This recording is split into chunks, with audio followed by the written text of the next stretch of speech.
We are 1 week away from the NFL kickoff, and as such, we are ready to celebrate the fact that the Cowboys season is also about to start. And since it's the last show of a gameless week, we will actually lock in some final Cowboys predictions on tonight's show. So we will take a look at the win-loss record of the Cowboys. How will they fare within the division in the NFC East? Who will be the biggest hit? Who will be the biggest miss? What position could they be looking at in the trade deadline?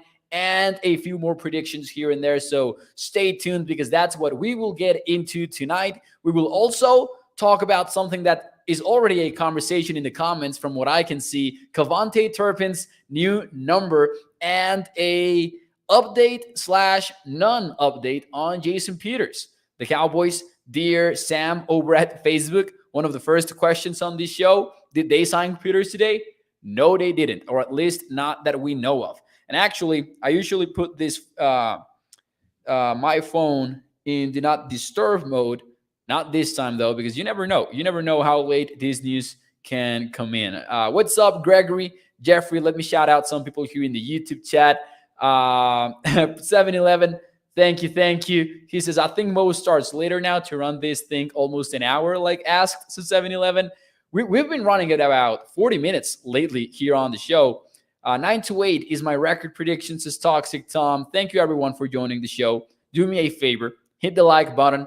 Share the stream. If you are watching on Facebook, YouTube, or Twitter, let your friends know about A to Z Sports Dallas Primetime because we are here every Sunday through Thursday. And without any further ado, no intro, but we'll get right into it with an official start to the show in 3, 2, 1. Now that more of us are here, welcome everyone into A to Z Sports Dallas Primetime. I am your host, Mauricio Rodriguez, streaming with you live every Sunday through Thursday night at 8 p.m. Central here on Dallas On Demand Sports Talk Network. You can check out more Cowboys articles every single day over at atozsports.com/Dallas. And tonight on the show, which is presented to you by our friends over at freemanmazda.net. We will talk more about them and the ride of the week in a few moments here on the show. Tonight, we will talk about some Cowboys predictions. I think this will be more of a freestyle kind of show. We'll have some fun. We'll talk about some predictions here for the Cowboys. So make sure you chime in the comments because it will be important for tonight's episode. And let's get it started. Let's get it started right now.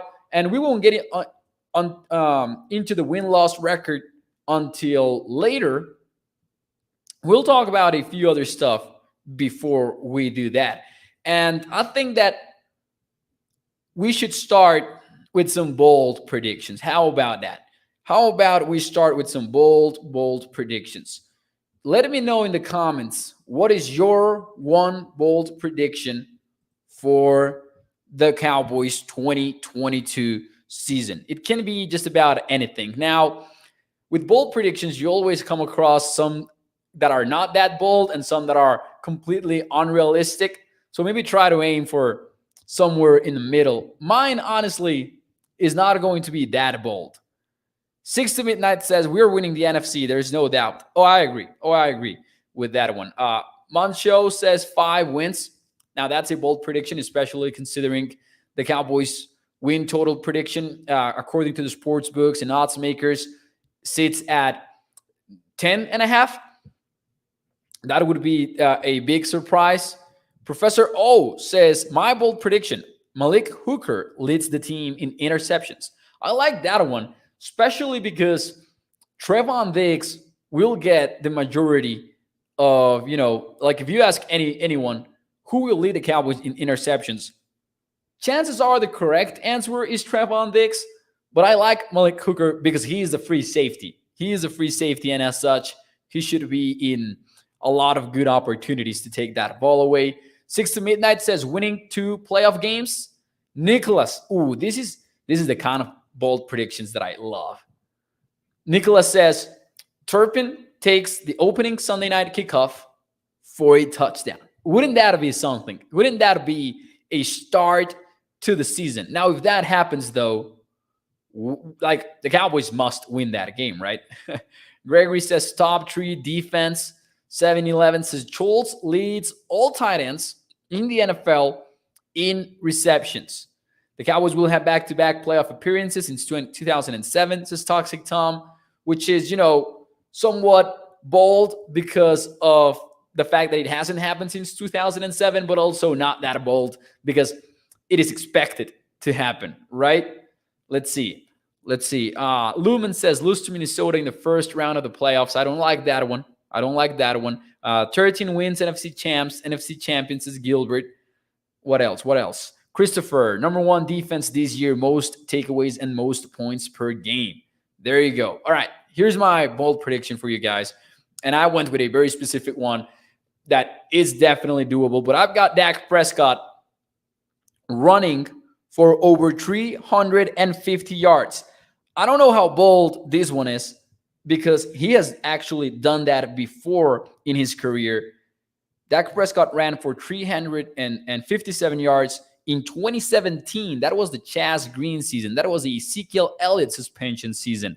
He ran for 357 yards. He also had 6 rushing touchdowns, which is tied for most in his career. But I think that the Cowboys do end up using Dak Prescott's legs a little bit more, especially with a shaky offensive line. You're going to want to have him in more favorable situations in which maybe he rolls out. And, every time that you roll out of the pocket, there's always that rushing lane near the sideline. So I'm expecting that to be a possibility. I have always been calling and pounding the table for the Cowboys to use some read option near the goal line. They've never done that, and I don't get why. I just think about old school Russell Wilson running the read option at the goal line and being insanely successful with the Seattle Seahawks at it. I think that Dak Prescott could very well do that as well. We know that he's experienced with it from his time in Mississippi State, and we've seen him actually do that at the NFL level. So that's my kind of bold prediction. I don't know how bold that is, but it would be just the second time he's done that in his career. And it would also be the first time since 2017, which is his second year in the NFL. So maybe it is somewhat bold, but I've got Dak Prescott running for over 350 yards. Let's see some more of your bold predictions before we move on here. Sick will quiet doubters, says Ray on Facebook. I like that one. Dak throws 4 touchdown passes in the first game, says David Sherman. Man, that would make for a very fun football game versus the Tampa Bay Bucks. Dante Fowler, second on team with sacks, says 6 to midnight. That would be kind of bold. I agree, man, especially because you've got Micah and D-Law. Even if they play on the same side of the defensive line for the most part, you could have that very well. Jerry and Stephen, stop being cheap, says Chalk, and interfering with who starts, etc. Now, that would be pretty bold. Fun stat, says Professor O. If Dak can throw for 4,015 yards in his first 15 games of this season, he will pass Kurt Warner for the 3rd most passing yards through 100 games in NFL history. Oh, wow. Through 100 games. Man, Professor O is bringing it. That's some NFL media guide kind of statistic there by Professor O. Or one of those media guides that are out there from teams. That's quite a good stat. Now, even though I studied finance, I do need a calculator. That's pretty doable. That's 267 yards per game. 267 yards per game. If Dak averages that through the first 15 games of the season, he would pass Kurt Warner for the 3rd most passing yards through 100 games in NFL history. Man, a big round of applause. I don't know if I have an applause sound effect. I think I do. For Professor O. He did nail that, man. He did nail that. There you go. We don't call him Professor for nothing because it's 6 to midnight. I like that. All right. Anyways, moving on. Let's get into some other predictions here. Let's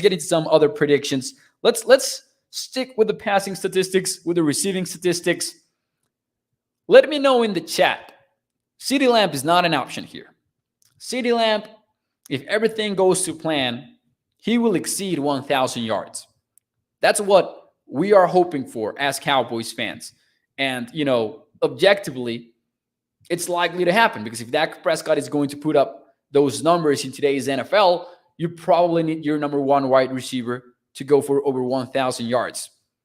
Who is another Cowboys player that will also go over 1,000 yards? Here is more or less your candidates, in my opinion. Dalton Schultz, even though he is a tight end, he could very well end up being the Cowboys' number 2 most targeted player, or even number 1, honestly. You've got Michael Gallup also as a possibility, even if he, comes in a little bit later. Or you also have Jalen Tolbert, which would be the big surprise as a 3rd-round rookie. So who is the other player that goes over 1,000 yards in the Cowboys 2022 season? Let's see. Charles is 7-11. Mel Hayes says a nobody. Now that's interesting. That's interesting, and it could happen. I agree with that, though. 60 Minutes is Gallup, Dalton Schultz, Noah Brown says Toxic Tom, who is expected to be your number 2 guy and lead the team in snaps alongside CeeDee Lamb at wide receiver. Dalton Schultz, Gallup number 1 says Kenneth Frazier, Des Bryant says Toxic Tom, Gallup, Charlene Evans, Tony Pollard, Chalk says Houston. That would be an iconic rookie season if he does. Noah Brown will have 1,000 yards, says Bruce. I will, and Eric says nobody because the wealth will be spread out. I think that it will be spread out. I do think, however, that there's another player that will go over 1,000 yards, and I've got Michael Gallup fitting that bill. I've got Michael Gallup because even though he will miss maybe 2 to 4 games, I think that would be more or less the expectation for him to miss 2 to 4 games based on the fact that he's on the 53, based on the fact that the Cowboys have publicly stated that he could be ready to go after week 1. Knowing that Michael Gallup has a legit shot at playing 14 games, I think he can reach that 1,000-yard mark. He is the X receiver on this offense. We've talked about how important that is in Dallas. And we know that he's been productive when healthy with the Dallas Cowboys. CeeDee Lamb might get a lot of time in the slot. The same for Jalen Tolbert. With Michael Gallup leading the team in isolated reps, I think he could be a guy that really is targeted by the Dallas Cowboys and by Dak Prescott. So I will go with Gallup as my answer. I will go with that one. Peyton Hendershot says Iceberg Slim, 29 catches, 396 yards, and 4 touchdowns. I like that as a bold prediction, Iceberg. I do. I'm not sure if I see it, but man, that would be fun, though. That would be fun. Bet that, says Fulcanelli, says, but I don't know if he meant, about Gallup being the X. Joseph Gonzalez says Gallup is a wide receiver. I don't know about that. It depends on what you call the wide receiver, but Gallup, since 2020, is the guy that has lined up as the X, the second most reps in the NFL in percentages. So Gallup is this team's isolated guy. That's what I call the X receiver at list, the guy that's isolated on their formation. Michael Gallup is second in the NFL since 2020 in this assignment. So I would argue he's the X, man, 100%. Maybe we have different definitions from X to Y. It happens depending on who you're talking to. But he is the isolated receiver on this team, though. He's the guy that's isolated. That's what I mean with the X. Craig says you are way too high on Gallup. I have been high on Gallup, honestly. I do think that he's a very good receiver. I don't think that he could be one of these NFL leading receivers on any team, but he could make a decent one, probably, with a nice cast around him. Schultz will run that slant, says Fulcanelli. Hopefully. Gallup is the X, says Tommy. Yeah, I agree, man. I really don't think that's up to debate. Now, remember that in in football, in modern football, those positions are pretty fluid, right? Because you can be the X on your team and still be running isolated routes only 30% of the time, or even less. I think that actually Gallup's percentage was something like 34%, which means you're playing everywhere, but mostly you will see him outside. MG has a lot of deaths in him, so 7-11. Especially with the impressive catches, I would say. Shout out to Joey Ballet in the YouTube chat. What is up, man? Thank you for being here. Anyways, moving on. This is a good one, I believe. Which position group? We're moving on to the next question. What position do you think the Cowboys could target at the deadline, at the trade deadline? So right now we're concerned about offensive tackle. We are concerned about wide receiver. But imagine we're heading into week 8. What position group do you think the Cowboys are targeting at the deadline? Now, the trade deadline can be notoriously quiet, more quiet than fans would like it to be. But what position could the Cowboys be looking for at the deadline? Jerome says swing tackle. Swing tackle. Mascot, says Bruce got these. Offensive line, says Tommy915. Gregory, offensive line.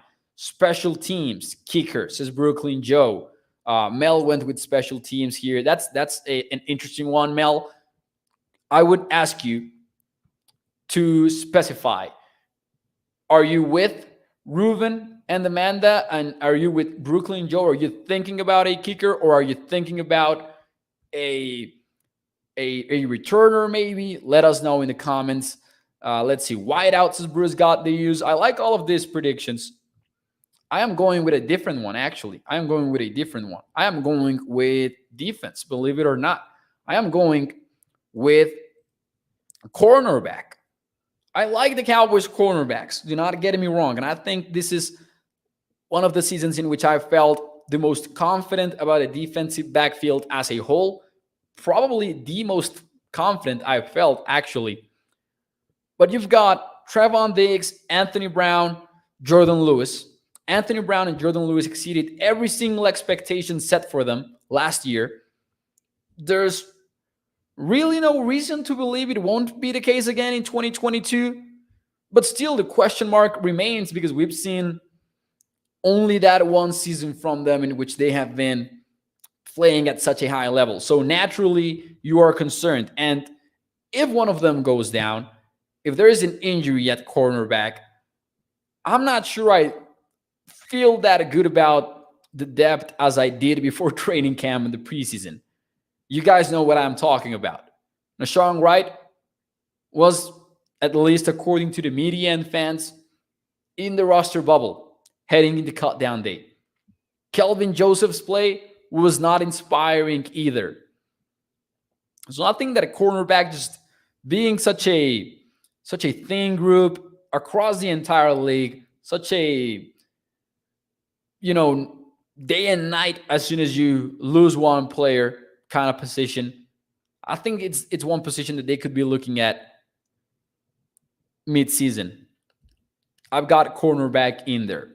Let's see what you guys have. What else have you guys said in the Facebook chat? Professor O with a friendly reminder that I always love. He says, friendly reminder to hit the like button. Thank you to Professor O. If you're watching the show, if you like what you're seeing, do me a favor and hit the like button and share the show because it really helps out getting this show in front of more people. Hector says, how about an offensive coordinator? Everyone wants a new offensive coordinator. I will say this. I was going through some bold predictions on a tweet earlier today. I don't know who the tweet, I can't remember. I think it was Tom Downey's tweet, actually. And then Scooter was replying to that tweet, and he said, Mike McCarthy doesn't make it to the end of the season. I think McCarthy is one of the coaches in the NFL with the hottest seat. And by extension, I think that is the case for Kellen Moore as well. There go the Pittsburgh Panthers. I'm watching, I've got the college football game. It's the first Thursday of college football, and I've got it here in my phone because I took some action, man. Pittsburgh -7.5, and I'm not doing great, so I need that touchdown. Sorry for the interruption, but anyways, how about I think the Cowboys coaching staff makes it to the end of the season almost 100% sure about that. I really believe that. I believe that they are among the coaches with the hottest seats. I cannot see the Cowboys moving on from them mid-season. Toxic Tom says, we are, and Russell Dye says, he almost scored. I appreciate the heck out of you watching prime time and having, college football on as well. You should have taken Penn State. I did, Craig. I have Penn State -3.5 versus Purdue because I am very high on Penn State this season. I don't see them winning the Big Ten or anything like that. I just see them as a viable bet week in and week out. I also had Tennessee first quarter, Tennessee first half, and that was just an automatic win. Anyways, he got the touchdown. Back to the Cowboys. I could see McCarthy not making it, says Mel Hayes.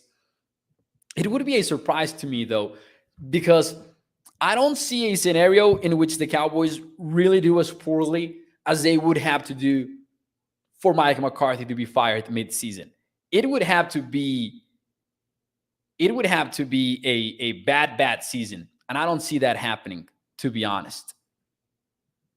Let's see. Chewy says, I think it's going to be something just going through growing pains, Chewy, but I maybe, is Kellen Moore head coach material? That was the question from Chewy. Man, I don't know. I know everyone is just abandoning the Kellen Moore bandwagon, and I get it. But you can also get why he was a rising head coach candidate over the last couple or the last few years. We've talked about this before on the show. He had one of the top offenses in the NFL when he had Dak Prescott for the entire season. So Kellen Moore has a lot of questions to answer. There are growing pains in the career of a coach, and whether or not the Cowboys put him at offensive coordinator too early, because they did, that is a fact. It happened too early. He has not a lot of experience as a coach in the NFL. So can he get over plenty of the concerns that are around him right now? Like, we've talked about this before, game planning, having that solid scheme to fall back on, and identifying what that strength of his team is, something that he can go back to when things are not going his way, and really just putting a true identity together as opposed to taking place from here and there, which is a positive sometimes. It also, we saw late in the season how it could be a negative. I think it's too early to say if Kellen Moore is not head coach material or him being head coach material. He still has those tools. Toxic Tom says, Bo, I'm telling you, he's going to be the next head coach. It's way too similar to how Garrett rose to power. I don't know about that, but like forgetting about the Cowboys for a moment, forgetting about the Cowboys, they overturned the touchdown, man. Damn. Anyways, forgetting about the Cowboys for a moment, at the end of the day, I think that Kellen Moore is still a rising candidate for a head coaching job. Not soon, maybe, but he is what? 1 good season away, 2 good seasons away from being right back in the conversation. We've seen enough NFL to know that is the case, in my opinion. But anyways, moving on here. We are getting a schedule prediction. We are not a schedule per se, but a record prediction. But before we get to that, what will be the biggest miss of the Dallas Cowboys from this offseason. I am talking about free agent signings mostly. We could get a draft pick in there. I didn't want to do that, so I went with the very few free agent signings that the Cowboys made. So my biggest miss, and this is so unoriginal, and I hate me for it, man. I don't like the fact that this is so unoriginal, but I had to go with Brett. I had to go with Brett as the biggest miss. There are still some kickers that I would bring in, honestly, for the Cowboys for the regular season. I would go for Jose Borregales. I've talked about him before here on the show. He lost the kicker competition with Ryan Suckup over at Tampa Bay. I would go get him on the Cowboys. I'm not expecting the team to do so. My biggest miss for Dallas is Brett Maher at kicker. I thought about going with James Washington because of the injury and maybe him failing to find a role when he gets back midseason. I thought about going with Dante Fowler, not because of his play, just because of can he find a role on a team in which Sam Williams appears to be rising quickly. But I decided against it because they signed minimum salary contracts. And I just couldn't bring myself to blame them for that. So I will go with Brett as the biggest miss. Toxic Tom says way too many misses to choose from, honestly, Mo. On one hand, you would think that. On the other hand, Toxic, there are not a lot to choose from because there were not a lot of big signings by the Cowboys. I actually struggled to think of some because you could go with a rookie out of the NFL draft, but also it's a rookie from the NFL draft, so it's not like you can hate on them for that. I don't think we will know a lot about Tyler Smith after one season. I don't think that we will learn a lot about Tolbert or Sam Williams. They would need to be bad for that to happen. Jason Renfro says, I would go with Dicker the kicker. Toxic Tom said, how many you want, Mo? Top 5. Oh, okay. Toxic Tom says, how you handle the Cooper situation. Oh, okay. Wait a second. Maybe I should have been more specific. When I'm talking about biggest miss, I am talking about a player that was brought in to contribute and won't. Or at least not the way the Cowboys expected to.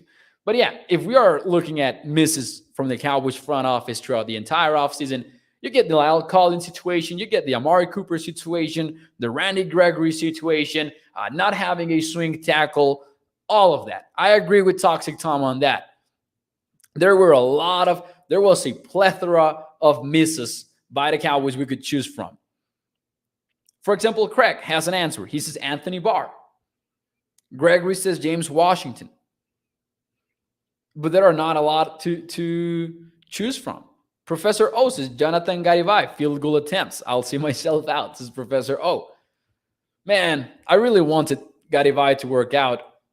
Releasing the GOAT Ryan Nall, says House of M Comics. Man, you didn't have to make Toxic Tom cry that way, House of Comics. You didn't have to remind him of how Ryan Nall was released. Now, on to the biggest hit. Who will be the biggest hit by the Dallas Cowboys? I will not even lose time with this one, and I will get with the signing that I once was skeptical about. Kevontae Turpin, the Cowboys news specialist. When they signed him, and I've talked about this before, I had my doubts, mainly because of the weight, because of the lack of experience, because of thinking, come on, man, that's the USFL. It doesn't apply. It's not the same level. But after seeing Kevontae Turpin return for 2 touchdowns in the preseason, I kind of saw enough, honestly. I kind of saw what they meant. So I think that the biggest hit could end up being Kevontae Turpin. And this actually kind of makes me want to go down a rabbit hole real quick here, because a lot of people are going to have bold predictions about Kevontae Turpin's amount of touchdowns on special teams. And I think that is fair. But would be what would be the amount of touchdowns that makes us believe like the Cowboys nailed this signing?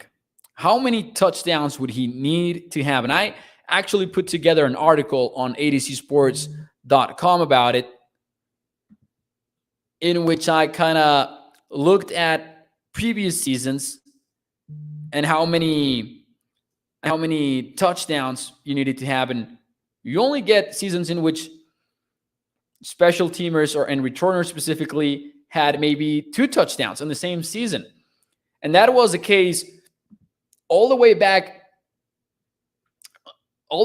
till 2016 when Tyreek Hill had 3 of them as a rookie.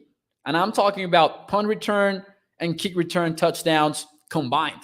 So Kevontae Turpin goes out there and has 2 touchdowns, 2 return touchdowns throughout the entire season. And that's a big hit. That is a big hit, honestly. If he gets 5, that'll be dope. This is key element. Now 5, and that's exactly the point I'm trying to get across here. 5 is historic. 5 is just some Devin Hester kind of stuff, right? Actually, let's go down that rabbit hole. I mean, we're here already. We're watching college football in the background. Let's go down that rabbit hole. Devin Hester, Pro Football Reference page. Pro Football Reference remains the GOAT of Devin Hester's numbers are insane, man. In 2007, he had 4 punt return touchdowns and he had 2 kick return touchdowns. 2006, so that's 6 total. 2006, he had 5 total, 3 total in 2010. But that also goes to show my point. Devin Hester, the all-time NFL's best returner on special teams, and he has 1 6-touchdown season, 1 5-touchdown season, and then it's 3 or less. You can get 2 touchdowns from Kevontae Turpin, and you better be happy about it, right? If he goes with 3 or more, then that's just some plus. Professor O says anything over 2 on special teams and 5 total is good for me, says Professor O. Oh yeah, I'm talking about special teams specifically.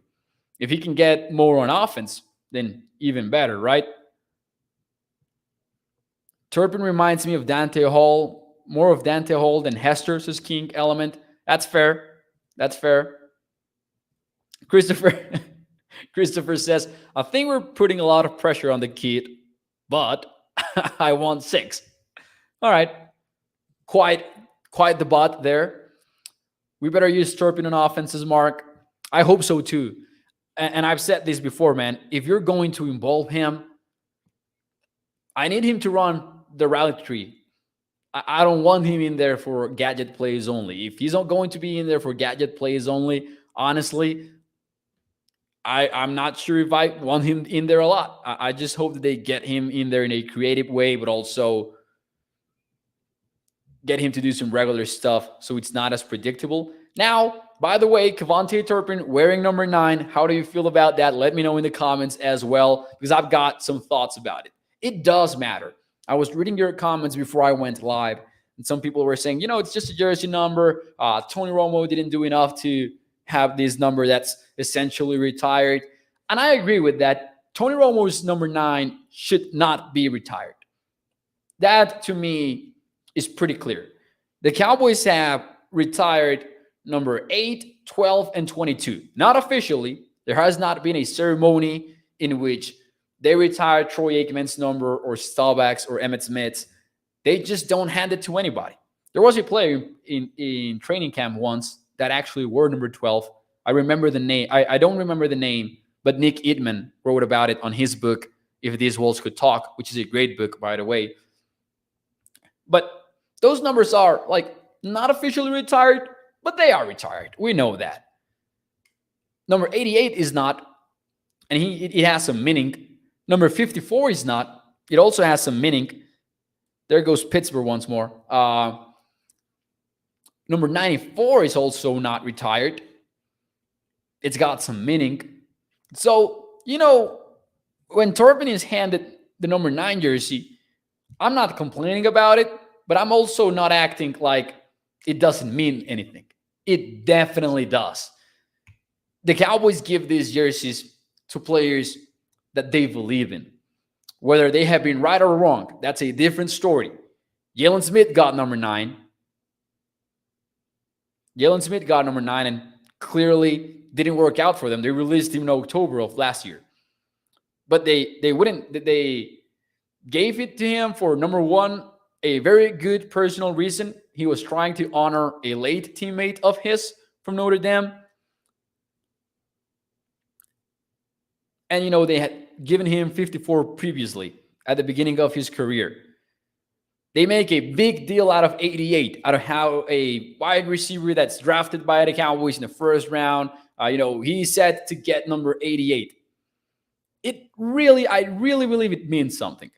It believes that they do have that expectation for him. It might be marketing. It might be, just cheesy football stuff. But I will tell you what, fans care about this. And players care about this more than we think, in my opinion.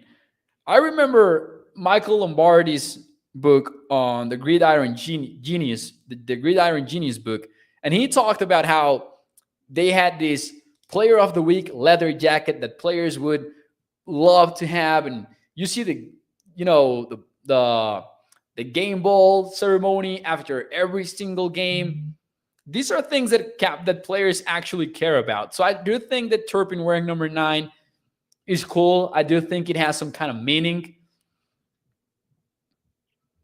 And I think that, Cowboys fans shouldn't be upset about him getting Tony Romo's number. I really think they shouldn't. But I also think it's not like, oh, it means nothing. They just handed him the available number. It definitely means something. Craig says, stop with the numbers. These are professional players. But that's exactly what I'm talking about. That is exactly what I'm talking about. We look at these professional players and we think that they're robots or something. They care, man. They do care about these stuff. And just read about those, stupid incentives that they love, like the leather jacket that I just mentioned from the Gridiron Genius book, right? Give him 17 for Dwayne Harris, says Toxic Tom. I wanted them, and I think everyone wanted him to get number 23. Do you think the Cowboys will sign another wide receiver, says Jacob Diaz? I really would say I'm leaning towards not, at least not right now. I think they do get an offensive lineman, whether it's Jason Peters, who left, and I don't know if he left actually, but who has not been signed, or at least not that we know of by the Cowboys.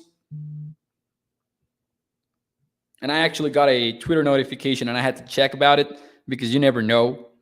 But anyways, final 2 predictions.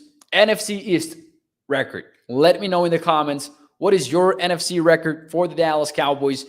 Last year, they were a perfect 6-0. I remember when we had Skywalker Steele and I, who you can catch every morning here on the channel, we had this crossover show and we were handing out some bold predictions. And I said the Cowboys are going 6-0 in the NFC. So I got that right. It was a bold prediction at the time. It wasn't entirely serious and ended up being true. What is your prediction? I am being optimistic on this one, by the way. I am going with a 5-1 in the division. I don't think I don't think that they go perfect again. I am going 5-1 more than, backing the Cowboys, fading the Commanders and fading the Giants. I think that they really have a lot of stuff to work with. I think that even though Washington has a quality offensive line, a decent offensive line, it's a big question mark at quarterback, big question mark across various spots on the defense. So I've got them, losing the 2 games versus the Cowboys. I got the Giants as well, losing the 2 games versus the Cowboys, and I've got Dallas and the Eagles splitting the series. So I will actually go with a 5-1. Let's see some of your comments here. Charlene Evans says 3-3, 6-0 for Tommy 915. Professor O says 4-2 in the division and 11-6 overall. By the way, start dropping those overall predictions. Alex Sanchez with the 4-2, Mark Andrew with the 4-2, Chevy with the 14-3. Well, that's for the entire season. John says 5-1, 6-0. We sweeping the division, says King Element. Jack with the 5-1. Let's see. Who am I missing? I'm missing a lot. I'm sorry for that. But Seek also goes with 5-1 over at Facebook. Let's see. Yeah, there you go. That's mine. 5-1. 5-1 in the NFC East. And then for my final overall prediction, I am going with the very slight over on the sports books. The Cowboys win total projection at 10.5. I am going with the 11.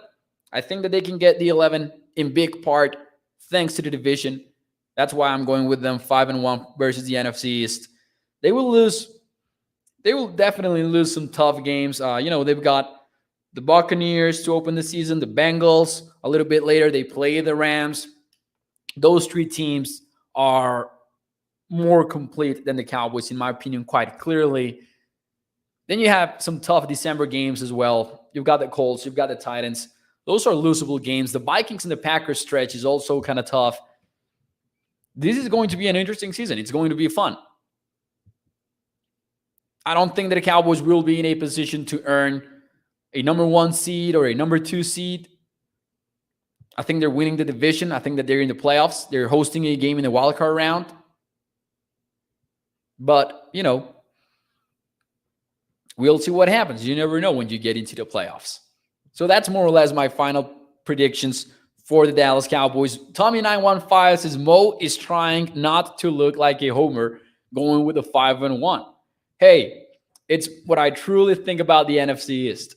I do think that the Eagles, the Cowboys can go 1-1 versus the Eagles, and they might go 0-2. Like if the Cowboys go 4-2 in the NFC East, I would say that those 2 losses are coming from the Eagles. I've said this before on the show. I think they've got the better roster. I think that the Cowboys are the favorites to win the division because of the quarterback situation, but they've got the better roster. By the way, Jason Peters not signing with the Cowboys has some people nervous because the Eagles are dealing with an injury to Andrew Dillard. I don't know if I'm concerned about that because Andrew Dillard is not a projected starter for Philadelphia. Jordan Mailata is. Toxic Tom says, Mo, I just believe in this team when expectations are high. 9-8 feels right. Craig says, do not sleep on the Giants, especially if Barkley is healthy. There are some reasons to like the Giants. There definitely are. They've got Kayvon Thibodeau. Even with the injury, he will be back at some point. Paired with Azeez Ojulari, that's a tough combination of defensive ends. They've always had one of the best defensive tackles duos in the NFC, in my opinion. So I can see that. I can see what Craig means with that comment. I am just not buying into the Daniel Jones hype. I really am not. Brian DeVol is the biggest X factor there. He called plays for the Buffalo Bills. That's always important. I think it will take time for the Giants, though, to get there. King Element says they still have Daniel Jones. I will sleep. Jones is a huge question. He really is. He really is. But there are some things to like, as Craig says. And especially if Barkley is healthy, which is a big if, but Saquon Barkley has always been a fun player. Ladies and gentlemen, do me a favor and hit the like button. Show lasted 45 minutes. So for those of you who have been calling for a 1-hour show, I'm getting closer. I really don't want it to be 1 hour long, though. That's the thing. I always aim for a 20 to 30 minute show. That gets way tougher during the regular season, like significantly tougher. During the offseason, during June and July, 20 minutes and we were out of here. But we will aim for that 20 to 30 minute mark. 30-minute mark. I think 30. Toxic Tom, man. You gotta chill with those comments, man. Anyways, welcome. I'm kidding. Welcome. Welcome. What am I? Should I start over after saying welcome? All right, my bad. Thank you guys. Thank you for tuning into the show. Do me a favor and hit the like button. Enjoy your weekend. Every like puts this show in front of more Cowboys fans, people. So that helps us a lot. So make sure you hit the like button. It takes about 5 seconds. Please do it. Like right now. Before I continue with my goodbye, hit the like button. I will wait. All right, there you go. I think all of you got it. Thank you for your comments. I really appreciate it. Good night, everyone. Enjoy your weekend.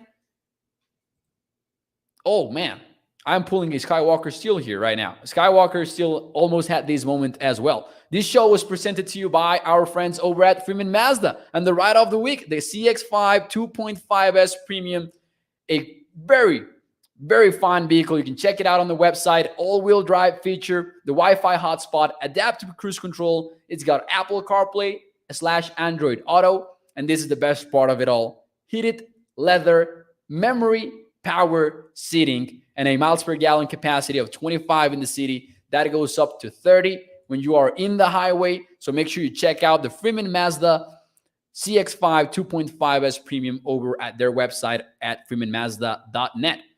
Primetime was presented to you by Freeman Mazda. And thank you. Adiós. Nos vemos hasta el domingo. Adiós.